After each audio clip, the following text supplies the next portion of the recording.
Bonjour et bienvenue. Aujourd'hui, on se penche sur une annonce importante venue du Gabon. Le président Brice Clotaire Oligui Nguema a lancé un projet assez ambitieux pour déployer la 5G, et ça sur l'ensemble du territoire. On va explorer un peu cette initiative. On se base sur une note d'analyse qui détaille tout ça, datée du 17 juin 2025. L'objectif, c'est de bien comprendre ce que ça implique concrètement pour le pays, pour les Gabonais. Alors, décortiquons un peu cette annonce et son contexte. Le projet, donc, il vise une couverture nationale en 5G, mais aussi la création d'un réseau sécurisé, spécifiquement pour les services publics essentiels. On pense aux cartes d'identité, permis de conduire, ce genre de choses. Et ça va se faire en partenariat avec des entreprises spécialisées comme Catimage, par exemple. En gros, l'idée, c'est de prendre les tests pilotes qui avaient eu lieu en 2019 à Libreville et de les transformer en une vraie infrastructure nationale solide. Oui, et c'est là que ça devient intéressant parce que faut voir que le Gabon ne part pas de zéro, hein.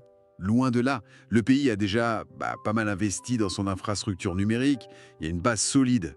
On a une boucle optique nationale de 1500 km. C'est un peu l'autoroute, l'épine dorsale du réseau national.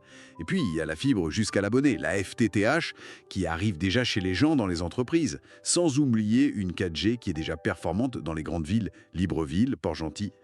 Les chiffres d'ailleurs, ils sont assez parlants. On parle d'un taux de pénétration Internet qui tourne autour de 115%. Et celui du mobile, c'est même 165%. C'est énorme. D'ailleurs, l'ARCEP, l'autorité de régulation locale, disait qu'en 2024, la couverture nationale atteignait déjà 97%. C'est un chiffre quand même assez remarquable pour la région. C'est vrai, 97%, c'est impressionnant. Mais, il y a un mais. La même source, l'ARCEP donc, indiquait aussi qu'environ 6,5% des villages, ce qui fait quand même plus de 1200 localités, ils restaient non couverts par les réseaux. Et c'est justement ça, ce point crucial, que la nouvelle initiative veut corriger. C'est inscrit dans leur agenda Digital Gabon 2025. L'objectif est clair, réduire cette fracture numérique, surtout dans les zones rurales, bien sûr. Exactement. Et c'est là que la 5G apporte des capacités techniques vraiment nouvelles.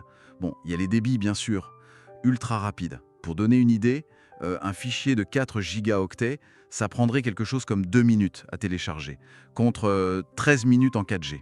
Donc la différence est nette. Mais il n'y a pas que ça. Il y a aussi la latence très faible, ce temps de réponse quasi immédiat. C'est essentiel pour les applications en temps réel. On peut imaginer, je sais pas, la télémédecine avancée, le contrôle industriel, et puis la capacité à connecter énormément d'objets en même temps. L'Internet des objets, l'IoT. Tout ça, ça ouvre la porte à des applications très concrètes, des villes plus intelligentes, mieux gérées, une télésanté plus fiable et plus interactive, l'agriculture de précision aussi, avec des capteurs partout, et l'impact économique, il est potentiellement énorme. La GSMA, l'Association mondiale des opérateurs, elle estime que la 5G pourrait ajouter environ 26 milliards de dollars au PIB africain d'ici 2030. C'est pas juste un chiffre abstrait.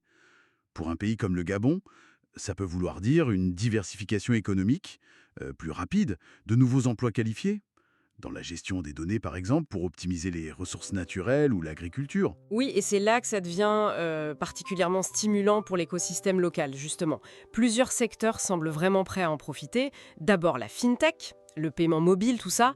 Avec déjà plus de 200 000 utilisateurs de mobile money chaque mois, la 5G peut rendre les transactions encore plus fluides, plus sûres. Ensuite, le santé, des services comme Hosto, la plateforme de consultation en ligne, vont gagner en fiabilité, en portée. L'EdTech aussi, évidemment. Surtout que la numérisation de l'enseignement a été officialisée en janvier 2025, donc ça tombe à pic. L'agritech, on a des applis comme Wagi qui connectent les acteurs agricoles. Elles pourront utiliser à fond les capteurs IoT pour une agriculture plus efficace, sans oublier la cybersécurité. Forcément, plus de réseaux, plus de connexions, plus de besoins en sécurité. Et puis l'e-commerce, même s'il y a déjà des acteurs comme Jumia, il y a de la place pour des plateformes locales, des services logistiques innovants qui vont s'appuyer sur cette super connectivité. Donc ce déploiement 5G, c'est bien plus qu'une simple mise à jour technique en fait.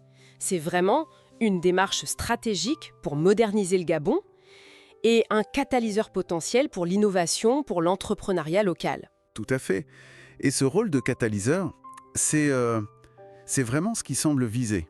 Quand on voit l'accent mis sur l'inclusion numérique, connecter ces fameux villages restants, Et aussi le soutien affiché à l'écosystème entrepreneurial, via des incubateurs comme Sing ou Antenni par exemple.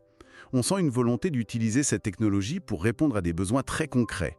La santé, l'éducation, le commerce. Et si on prend un peu d'auteur, au-delà des aspects techniques, économiques qui sont évidents, ça pose une question assez fascinante, je trouve. Comment est-ce que cette connectivité généralisée, quasi instantanée, comment est-ce qu'elle pourrait transformer, peut-être en profondeur, les interactions sociales, les expressions culturelles au sein des communautés gabonaises, bien au-delà des villes?